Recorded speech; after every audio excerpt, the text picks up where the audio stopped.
ที่รถไถรถแทรกเตอร์ดันดิน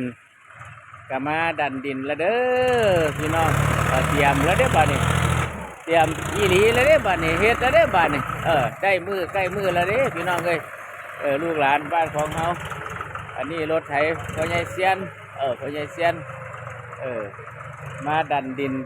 ดินที่จะมาเอามาเทนี่แหละเทเสริมมองมันลุบมองมันลุบมองมันอันโศกนี่แหละพี่น้องนี่เลยมองมันโศกมองมันโศกดินเหนียวเป็นดินเหนียวดินดากแท้ๆเด้อนี่เด้อว่าเสริมใส่มองมันลุบเพราะจะได้เสริมเขาเทปูนเทพื้นลาดปูนกะจะได้ราบจะได้เพียงดีรถเขาจะแลนอ้อมเมนดีเด้อลูกหลานบอกพี่บอกน้องบอกลูกบอกหลานบ้านของเขารับทราบอันนี้เมนเขาก็ได้รับอนุเคราะห์ได้รับงบประมาณจากองค์การบริหารส่วนตำบลด้านศรีสุขเสนอนโยบายขอจากสภามาสร้างบ้านของเขานี่แหละวัดของเขานี่แหละเพราะว่าอันเก่ามันชำรุดเด้เป็นเตาเผาอันนี้มันเป็นเมนแต่ว่าเป็นหลังคาทรงธรรมดาจะหลังจากเฮ็ดแล้วกะหลังคากะมาต่อเติมเสริมแต่งเฮ็ดเองเมนหัวโลดในราคางบประมาณ500,000 บาทจากอบต.เด้อเฮ็ดแล้วกะมาเสริมหลังคาแล้วเฮ็ดหลังคาแล้วบัดนี้กะมาของบประมาณเรียไล่หรือแพร่กันเนี่ยจากพี่จากน้องจากบ้านของเฮาแล้วก็บ้านใกล้เรือนเคียงแล้วก็จากผู้คนนี้จิตศรัทธาสร้างกุศลน้ำกันสร้างเมนน้ำกันขอ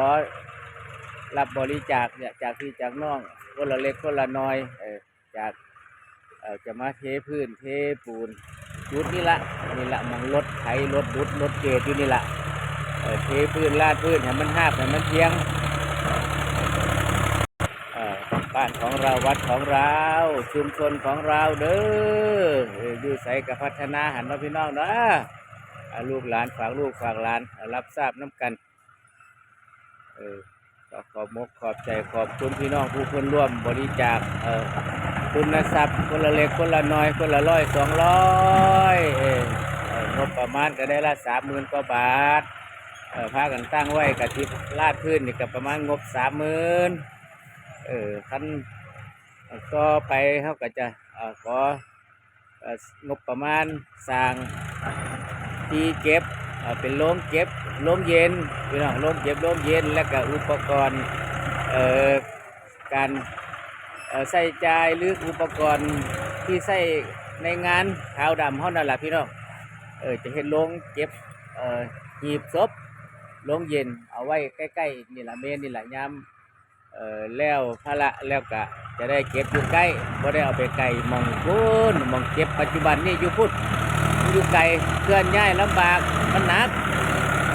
ตอนนี้ขณะนี้กำลังกรรมการก็มีพ่อใหญ่ดอนพ่อใหญ่กำลานพ่อใหญ่แดงพ่อใหญ่วันพุธ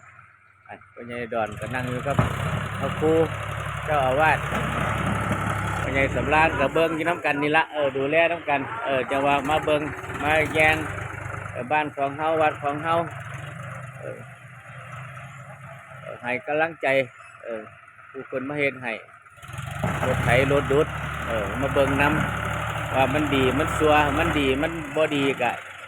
ตีเอาบอกเอาว่าเฮ็ดจังใดอันที่ให้รถไถเฮ็ดผู้เดียวเลยมันก็บ่ได้ที่บ่เข้าใจเนาะเพราะว่าผู้คนรับรถไถกะก็บ่ได้เข้าใจคือยังกรรมการแหละกรรมการนี่ฮู้แท้ว่าจะเฮ็ดจังใดเอาออกเอาเข้าพี่น้องเด้อฝากลูกฝากหลานถ้าเห็นคลิปนี้แล้วก็อย่าลืมที่ได้มือเลยเด้ออย่าลืมถ้าเห็นประกันคลิปนี้แล้วก็อย่าลืมกดบักกระดิ่งบักกระโลมเขาใหญ่สายเด้อครับเด้อลูกหลานฝากลูกหลานบ้านของเฮาไปหาเงินหาทองอยู่ต่างอำเภอต่างจังหวัดต่างประเทศก็ท่านเห็นคลิปนี้แล้วก็อย่าลืมมีโอกาสกลับมาพัฒนาบ้านของเฮาได้เงินมาก็มาซอยสร้างซอยแปลงเป็นรุ่นต่อไปบว่ากันเป็นธรรมดามันเป็นต้องเป็นรุ่นนะเบิดยุคนี่แลกกับยุคนากะลูกหลาน น้องนุ่งลูกหลานก็ต้องพัฒนาต่อไปมันบ่แม่นว่าอยู่ได้อยู่โยงคงกระพันตลอดไปดอกกรรมการชุดนี้สลักครับเล็กๆน้อยๆมื้อนี้ก็สาระบ่มีหยังหลายมีแต่ถ่ายภาพบรรยากาศรถไถนี่ละปรับพื้นที่ซื่อๆกับบริเวณเมนนี่ละอันนี้เมนเฮาเตาเฮาอันนี้ก็ศาลาสวดศาลาสวดอันนี้ก็ศาลาศาลานั่งพักของญาติโยมอันนั้นก็ศาลาวางสำหรับน้ำใน